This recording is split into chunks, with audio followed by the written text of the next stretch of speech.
Tout ce que tu dois savoir sur l'analyse top-down se trouve dans cette vidéo. La méthode que je vais te partager aujourd'hui va te permettre d'avoir une structure simple et mécanique sur les marchés pour que tu puisses répondre à la question suivante.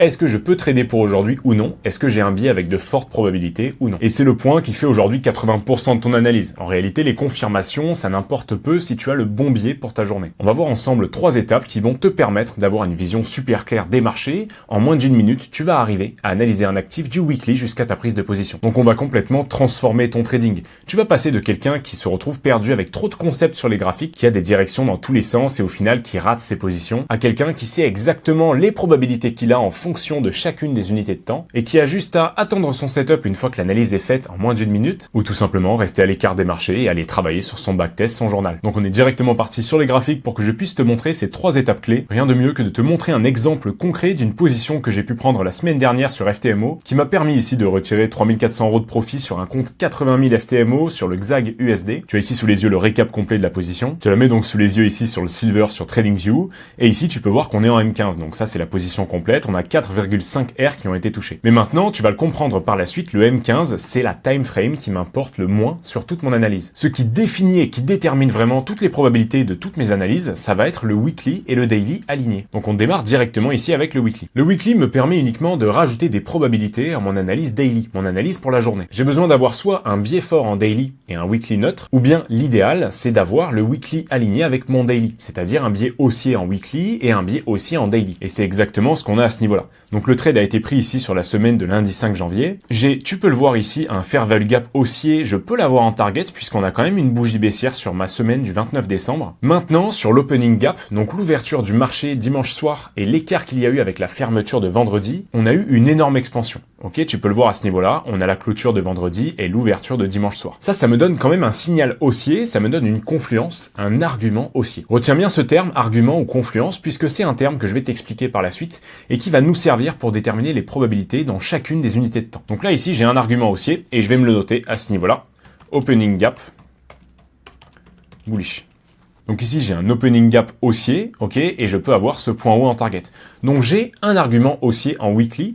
Par contre, ici, j'ai un argument baissier, j'ai un fair value gap haussier en target, puisqu'on a quand même un gros retracement à ce niveau-là. Donc je peux noter ici, j'ai un argument baissier. Je peux noter ici FVG haussier. Alors, FVG haussier, ça me montre une tendance haussière, mais étant donné que j'ai un gros retracement, je m'attends à ce qu'on retrace à l'intérieur de ce fair value gap haussier, donc je suis baissier jusqu'à ce fair value gap. Ça va être ma différence entre le biais et la tendance. Donc ici, tu peux voir qu'on est sur du 50-50. J'ai un argument haussier avec cet opening gap et un argument baissier. Donc là, c'est parfait. Comme je te l'ai dit, moi, je veux soit un weekly neutre et un bon biais daily, soit un weekly aligné à mon biais daily. Ici, donc, en l'occurrence, c'était un biais neutre en weekly et on va voir le biais qu'on a maintenant en daily. Donc, je vais passer de suite en daily et qu'est-ce qu'on peut voir à ce niveau-là? En daily, ma prise de position a été prise vendredi 9 janvier. Et ici, j'ai un fair value gap haussier qui s'est créé. Donc, ce fair value gap haussier, je le note comme un argument. Ok, je note ici FVG haussier. Et ici, je le compte pas comme un argument baissier puisqu'on est à l'intérieur. Donc, lorsqu'on est à l'intérieur d'un fair value gap, je m'attends à ce qu'on fasse une expansion depuis celui-ci. Donc ça, c'est le premier argument que je peux déterminer. Alors maintenant, je suis allé rapidement dans l'analyse pour vraiment t'introduire dans cette position-là. Mais il y a une chose qui est vraiment importante à comprendre. Ce sont les arguments exacts que je vais chercher. C'est ça qui va me permettre de t'apporter cette vision mécanique. Je veux que tu saches exactement quel argument chercher à la baisse et à la hausse. Alors, le premier argument que tu peux avoir, ça va être la création d'un fair value gap. Ok? Donc ici, création d'un fair value gap haussier, c'est pour moi un argument haussier. Tout comme si on avait un fair value gap baissier, ça serait un argument baissier, tout simplement. Si le prix est à l'intérieur. Ensuite, le deuxième argument que je peux avoir, c'est une prise de liquidité. Donc je vais te donner un exemple rapide sur le graphique que tu as sous les yeux. Ici, regarde, j'ai une prise de liquidité de ce point bas. Tu peux voir, on a une bougie qui rejette fortement un point bas avec une mèche. Ça, pour moi, c'est une prise de liquidité. Et ça me montre un retournement de marché. Donc là, j'ai une prise de liquidité, ce point haut-là en target. Et donc, je peux me rajouter à ce niveau-là un deuxième argument baissier. Donc cette prise de liquidité me montre un argument haussier. Puisque ça me montre une intention haussière, comme je te l'ai dit. Donc je peux noter ici, deuxième argument haussier. Ah, j'ai oublié de noter haussier juste au-dessus. Donc, premier argument haussier, FVG haussier. Ensuite, deuxième argument haussier. Ici, donc, ça va être la prise de liquidité. On va noter ça en anglais, sweep bullish. Ok, donc, prise de liquidité bullish, c'est-à-dire qu'on prend un point bas pour aller chercher un point haut. C'est le deuxième argument que je peux chercher. Et tu peux voir ici, pour l'instant, et même par la suite, j'utilise uniquement que 2 concepts, les fair value gap et la liquidité. Pourquoi est-ce que je vais aller me rajouter des concepts, je te dirais, order block, Fibonacci, les volumes?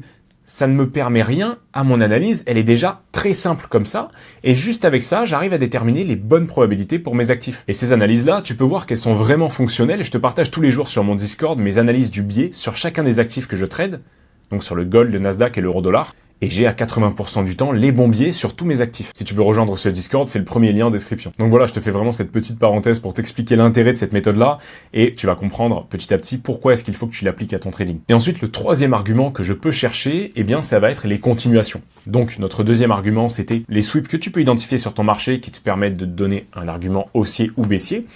Et le troisième argument, ça va être les continuations. Est-ce qu'on casse mon dernier point haut avec un corps? Si j'ai cet argument-là, ça me montre une continuation dans le sens où j'ai ma cassure. Donc par exemple ici, tu peux voir que lundi 12 janvier, on a clôturé en daily sur mon point haut. Donc ça, c'est un argument bullish. Donc je sais pertinemment que le prix va aller chercher ce nouveau point haut à ce niveau-là. Ou du moins, j'ai en tout cas de fortes probabilités puisque là, j'ai uniquement un argument bullish. Tu peux voir que j'ai aucun argument bearish, aucun FVG baissier, aucune prise de liquidité d'un point haut et aucune continuation baissière. Voilà, là ici je t'ai résumé vraiment mes 3 arguments que j'utilise sur toutes mes analyses. Tu me verras jamais utiliser d'autres arguments, potentiellement en scalping j'utilise les divergences SMT, mais c'est le seul principe que je rajoute à mon plan de scalping, mais sinon sur 100% de mes analyses, c'est uniquement ces arguments-là que j'utilise pour déterminer mes biais. Et donc ici, j'ai de fortes probabilités pour moi qu'on aille chercher ce point haut. Et si j'avance en backtest sur la bougie d'après, eh bien on va chercher ce point haut, et il y a potentiellement eu d'excellents achats mardi. Donc on repart à ce niveau-là sur notre analyse daily. Donc quels sont les arguments que j'ai? Un fair value gap haussier créé, une prise de liquidité, ok, et c'est tous les arguments que j'ai. J'ai aucun argument baissier à ce niveau-là. Et ça va être tous les arguments haussiers que j'ai. Maintenant, pour les arguments baissiers, je peux noter cette prise de liquidité-là. Donc tu peux voir, j'ai une prise de liquidité d'un point haut et le prix va venir chuter à ce niveau-là, ok. Mais c'est tout, c'est le seul argument baissier que j'ai. Donc ici, j'ai 2 arguments haussiers contre un argument baissier.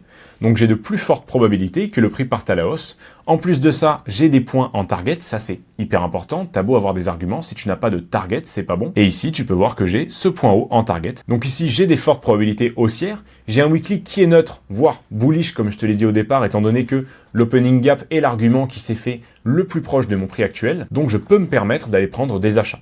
Maintenant, on va voir ensemble l'intérêt du H4H1. Beaucoup l'utilisent pour déterminer leur biais. Pour la journée, ils regardent la tendance du H4H1, ils regardent les confirmations qu'ils ont à H4H1. Moi, le H4H1 me permet de confirmer mon biais daily.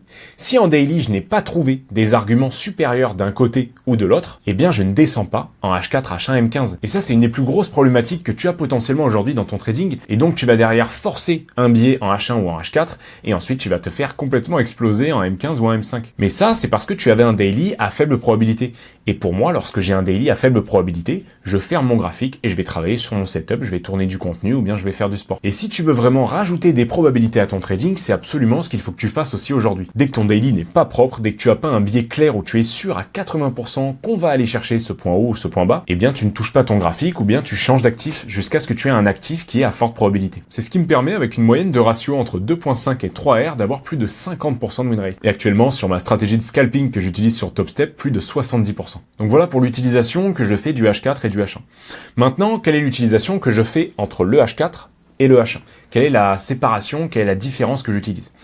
Le H4 me permet de confirmer mon biais, et si je confirme déjà mon biais en H4, je n'ai pas besoin d'attendre des confirmations H1. Okay, je peux directement passer sur ma time frame d'entrée. Donc moi par exemple, ma time frame d'entrée actuellement, c'est le M15. Et bien ici, j'ai eu, tu vas le voir de suite, beaucoup d'arguments haussiers en H4. J'ai pu directement passer en M15 et je n'ai même pas besoin de descendre en H1 pour me confirmer le biais. Par contre, si j'ai un biais neutre en H4, c'est-à-dire que si j'ai 2 arguments haussiers, admettons, et 2 arguments baissiers, eh bien à ce moment-là, je vais pouvoir passer au H1 et chercher encore une fois, si je suis haussier en daily, des confirmations, plus d'arguments haussiers que d'arguments baissiers en H1, ce qui me permettra par la suite de descendre en M15 ou en M5. Donc ici, quels sont les arguments que j'ai en H4? Tu vas voir ici, on est vraiment sur du high proba, j'ai aucun argument baissier. Le premier argument que je peux avoir ici, c'est donc l'argument numéro 1, la création de fair value gap, ok? J'ai pas de fair value gap ici créé, mais j'ai un fair value gap baissier qui s'est fait invalider. Il me semble que j'ai omis de te le dire, mais c'est aussi un argument, fair value gap qui se fait invalider. c'est un argument, là par exemple ici, haussier. Ici tu peux voir sur mon prix que ma zone baissière, ma zone de liquidité baissière n'a pas tenu. Donc ça me montre une forte intention haussière. Regarde, à ce niveau-là, j'ai une clôture corps par-dessus mon fair value gap. En plus de ça, sur mon dernier point haut H4 à ce niveau-là, tu peux voir que j'ai une cassure du dernier point haut avec un corps, ce qui est ici une continuation. Donc ici c'est mon deuxième argument haussier, et tu peux voir que j'ai aucun argument baissier. Pas de fair value gap baissier créé, du moins le dernier qui s'est créé à ce niveau-là, on l'a invalidé. Donc ici, j'ai même pas besoin de descendre en H1 pour chercher des confirmations. Je peux directement passer en M15. Et à ce niveau-là, donc le M15 ici, comme je te l'ai dit au départ, n'a pas d'importance. C'est pas une vidéo basée sur les confirmations d'entrée. Ce qui fonctionne pour moi ne va pas forcément fonctionner pour toi. Peut-être que tu ne peux pas être attentif toutes les 15 minutes. Peut-être que ton point d'entrée doit se faire en H1 ou même il doit se faire en M5 parce que tu as un créneau beaucoup plus petit de prise de position. Ça va vraiment dépendre de toi. Pour te donner un exemple, c'est ce que je fais avec les membres de mon accompagnement. Par exemple, j'ai quelqu'un qui est militaire et qui travaille à plein temps la journée, donc je ne lui ai pas instauré une prise de position en M15. Je l'ai plutôt placé en H4, donc il a quand même la même analyse top-down, donc la même analyse du weekly jusqu'au H4, mais lui, il ne va pas descendre en M15, il attend tout simplement ses arguments en H4. Là est l'objectif, vraiment personnaliser toute une stratégie autour du mode de vie de la personne. Et c'est exactement ce que tu dois faire aujourd'hui, toi aussi, peu importe le plan que tu utilises, pour être sûr d'être rentable et de ne pas rater toutes tes positions. Mais là, je vais quand même te partager ma position M15 et tu peux voir qu'elle utilise quand même les mêmes principes. Regarde, on vient casser ce point haut avec un gros corps. Premier argument haussier. On me crée à ce niveau-là un fair value gap M15 haussier. Deuxième argument bullish. On invalide un fair value gap baissier. Troisième argument bullish, ok. Et ici, regarde, on respecte un fair value gap haussier en M15. Quatrième argument bullish. Est-ce que j'ai un argument baissier ici? Pas de prise de liquidité. Le dernier fair value gap qui a été créé à la baisse, il s'est fait invalider.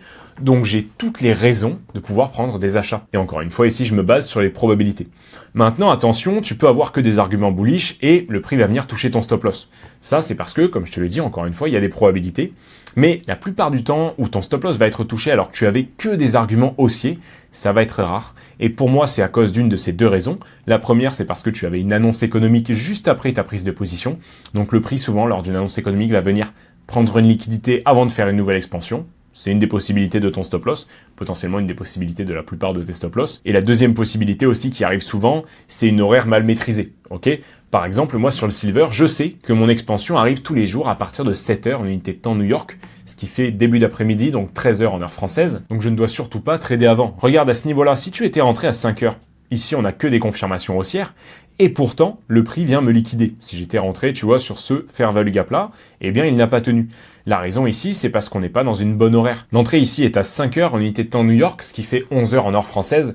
On a le ralentissement du marché lors du lunchtime. Donc tu sais, c'est la pause qu'on a entre midi et 13h. Et ensuite, le marché fait sa nouvelle expansion, après avoir pris une liquidité pendant ce fameux range. C'est la raison pour laquelle le silver, je le trade uniquement à partir de 13h en heure française. Je te résume. Donc tu peux voir à ce niveau-là, j'ai toutes mes conditions réunies pour prendre ma position, donc on est vraiment sur du A+. Et c'est la raison pour laquelle ici j'ai une excellente position qui est à peine descendue au drawdown et ensuite c'était directement le TP qui a été touché. Donc je te garantis que cette top-down analysis va vraiment exploser ton win rate en trading, donc je t'invite à vraiment l'appliquer à ton plan. Et si tu veux plus de détails sur cette méthode-là, je vais te mettre en lien une vidéo YouTube que j'ai fait en rapport avec cette top-down analysis sur le biais daily qui va te permettre d'avancer sur ton analyse et de comprendre un peu plus en détail ma méthode. Et encore une fois, comme je te l'ai dit tout à l'heure, tu as un lien en description pour rejoindre mon Discord sur lequel je te partage toutes mes analyses sur les marchés, toutes mes positions, mais sur lesquelles aussi je fais des lives où on prépare la semaine ensemble, ou même des lives de trading que je fais sur la session de New York. Donc je t'invite grandement à rejoindre, comme ça on pourra discuter ensemble. Je te dis à la prochaine, c'était Bruce.